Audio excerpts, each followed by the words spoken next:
આજનો પાવન કાર્ય અને પૂરી પ્રસંગ લાલપુરા મુકામે વાલજીરામ મહારાજ ના ઓગણે જેમનો અનન્ય ભાવ એક નહીં બે નહીં અનન્ય સંતોને બોલાવી અને એમના સામૈયા કરી અને જે ભાવ દર્શાયો છે ભાવ એના ગુણ કેમ બોલાય? આખું ભાભર ગામ લાલપુરા મુકામે આ એક સંત મેળાવડાનો કાર્યક્રમ રાખ્યો. ધન્ય ગણી ધન્ય દાડો જેમના માતા પિતાની કુખેથી આવા દીકરાઓ જન્મતા હોય અને જે સદગુરુ મહારાજના ચરણે જઈ અને ભગવાનની ઓળખ કરતા હોય. ભગવાન કેવડા છે કેવા છે આવું જોવું હોય તો વંદનીય પરમ પૂજ્ય અશ્વિનરામ બાપુ છે, અહીંયા અનન્ય સંતો બિરાજમાન છે, એમના શરણોમાં જઈએ તો આ બાબતનું આપણને જ્ઞાન મળે.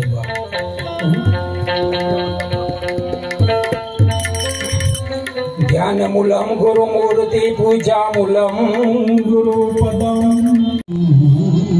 પદમ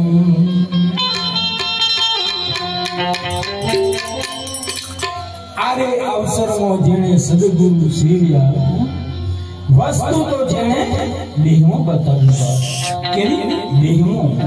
સદગુરુ મહારાજ શું કરે છે આપણા જીવનની અંદર? આપણી અંદર જે અશુદ્ધ વસ્તુ હોય એને શુદ્ધ કરી અને આપણને પાછી પરત સૂચવે છે. પણ ક્યારે સદગુરુ મહારાજ જ્યારે આ વસ્તુ શુદ્ધ કરવા બેઠા હોય ત્યારે આપણે ચિત્ત રાખીએ છીએ.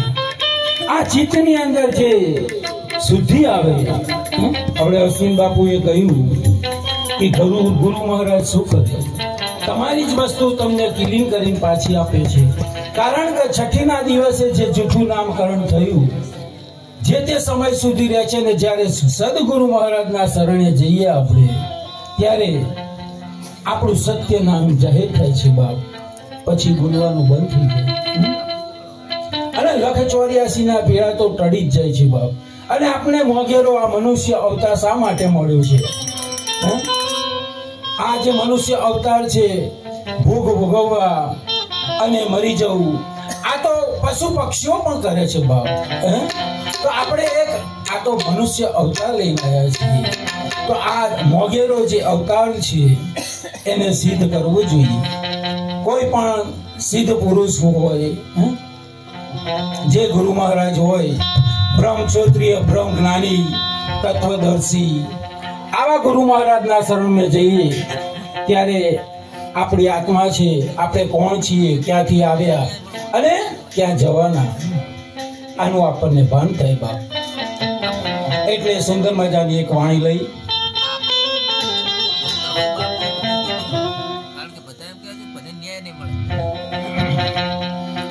એક શંકર મજાની વાણી લઈ મારી વાણીને વિરામ આપીશ. હરિયાહારી હે અવસરમાં જેણે સદગુરુ સેવ્યા, હરી અવસરમાં જેણે સદગુરુ સેવ્યા.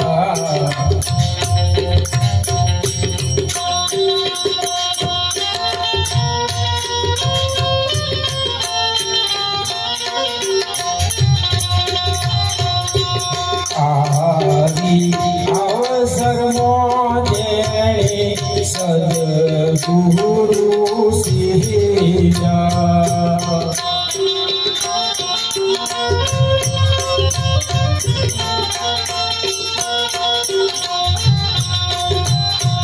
એ વસ્તુ તારા દેહમાં બતાવી દે હરી અવસરમાં જેણે સદગુરુ સેવ્યા.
Hare Bhajan